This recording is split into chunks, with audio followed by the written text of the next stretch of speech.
northwest London to travel down the Great Central Main Line from Marylebone. The line we know as the Great Central Main Line is in fact the London extension, but before it was built in the last decade of the 19th century, the railway company was a provincial company named the Manchester, Sheffield and Lincolnshire Railway. It changed its name to Great Central on the day the first train, a director's special, left Marylebone. Thus, the Great Central title is usually used to refer to the London extension. The first part of the route used the already existing rails of the Metropolitan Railway into the Buckinghamshire countryside, and the GC proper started at Quainton Road. This is Charwelton on the real Great Central.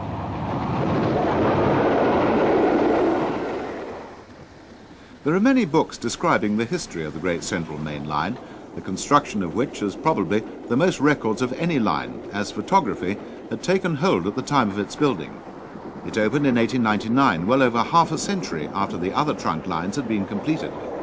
It ceased its function as a through route after barely two-thirds of a century of service on the 4th of September 1966.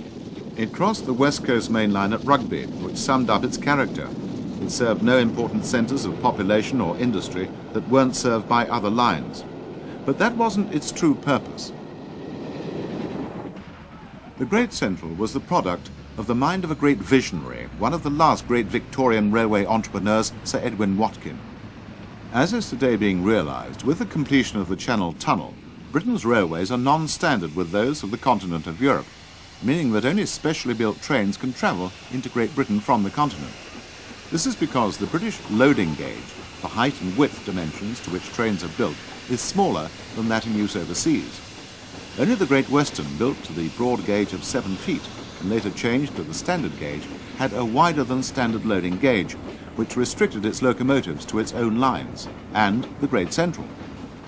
The Great Central was to be built with provision for conversion to the continental loading gauge. Watkin had a vision of a through line to the Midlands from a Channel Tunnel. Sadly, he was 100 years ahead of his time and had insufficient support.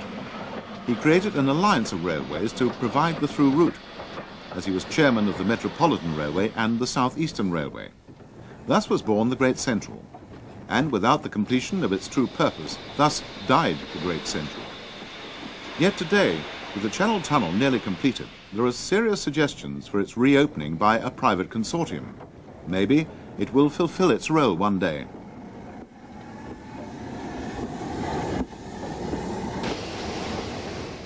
But for now, we're indulging in nostalgia, recalling the railway as it was, these scenes depicting Leicester Central Station, where a Royal Scot is taking over a train from Clun Castle.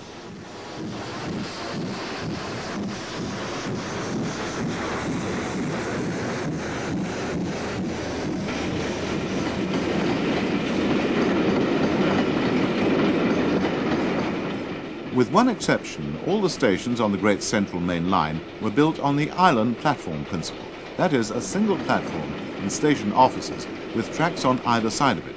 This even applied at Leicester, which also had terminating bay platforms let into the main platform.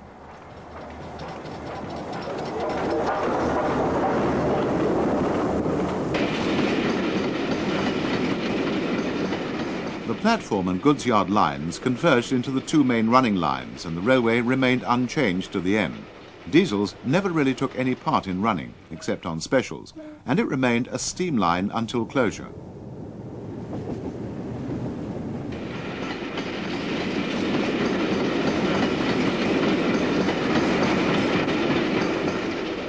To the north of the station, an Eastern Region train is seen.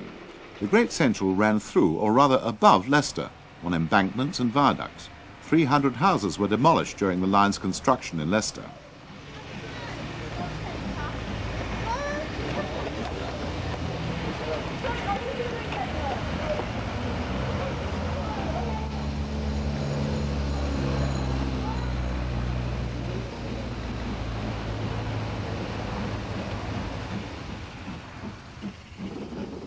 We're now heading out of the city to the north.